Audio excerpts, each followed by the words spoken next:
Joining us now from House Financial Services, Congressman Warren Davidson, who's pushing for a hearing on train derailments. Congressman, can you tell us what you're looking for at said hearing? And if you've looked over this 6-point plan from the company, does it seem sufficient to you? Look, trust in not just the government, but institutions and companies right now is at a big low, maybe not an all-time low, but it's certainly at a low point. And the immediate actions in the aftermath of the East Palestine train derailment caused a lot of people to have even more concern. So thanks to Fox and Fox Business for being one of the organizations that provided attention to this derailment, and now following up really to a host of derailments. I think one of the shocking stats that Secretary of Transportation Buttigieg said was, there's over 1,000 of these a year, in a way to be kind of dismissive of the first train derailment in Ohio, or about a month ago. The idea that that's acceptable is shocking to a lot of people, and now people are paying attention to all of them.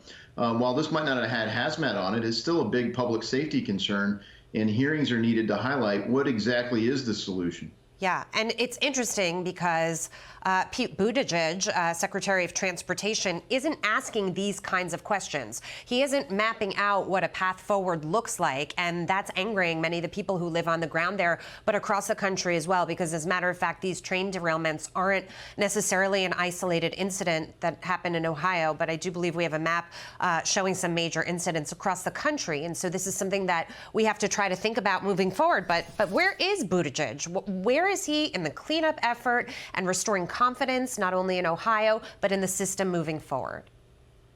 Yeah, I mean, it just highlights why he took the job. He wasn't really well qualified for it. He hasn't handled the pressure very well. I was encouraged this week. He did kind of say, oh, yeah, I did mess up. And look, acknowledging that is progress. So hopefully he really does take it seriously. Not just the event in East Palestine, but the broader problem. And I think the burden needs to be on companies like Norfolk Southern. Look, we are seeing complaints all over the country about these companies, and frankly, Congress was asked to intervene in their labor dispute. So the workforce has been highlighting some of the same concerns about the companies failing to invest in the equipment, in the infrastructure, in the workforce. And then we look at, what is the right approach? So I think the hearings will unearth those. Some of my colleagues have asked me to co-sponsor legislation. I think let's first, ready, aim, fire versus develop the legislation in advance. Right. But I think people are right. And I will lastly say we've had a lot of people call our office saying, hey, are some of these acts of sabotage?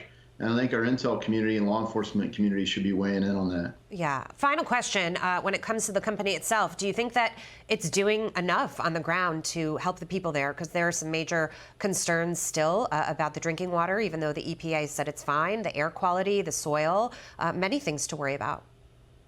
Well, let's say up front, clearly they didn't do enough or the train wouldn't have derailed, right? And so part of safety is a mindset. When you say, hey, there's an acceptable level of loss, people tolerate it. If it's okay that 2 or 3 planes crash a year, people say, oh, it's not that bad. Apparently, it's been okay to have 1,700 train derailments in a year. We have to change that mindset. It really is a public safety risk, not just for the derailments, but we've really seen a very cavalier attitude to blockages on our roads and intersections that disrupt traffic, and not just for ordinary back and forth to work, but for first responders. It really is a public safety concern. Congressman Warren Davidson, thank you so much for joining us tonight. We look forward to seeing what comes from future hearings. Thank you. Thank you.